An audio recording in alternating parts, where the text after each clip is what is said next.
Когда не жалуйся на то, чего родители не смогли тебе дать. Возможно, они отдали тебе все, что у них было.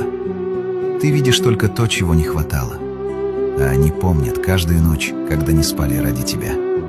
Каждый отказ себе, чтобы у тебя было чуть больше.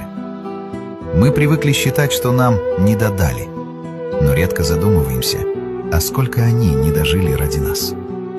Они не всегда могли дать деньги, но давали силы. Не всегда могли дать комфорт, но давали защиту. Не всегда были идеальными, но всегда были рядом. И правда в том, что мы перед ними в долгу, который невозможно вернуть. Можно только одно — ценить, пока они рядом. Говорить спасибо, пока они слышат. Обнимать, пока есть кого. Потому что однажды ты захочешь сказать это все, но будет уже поздно.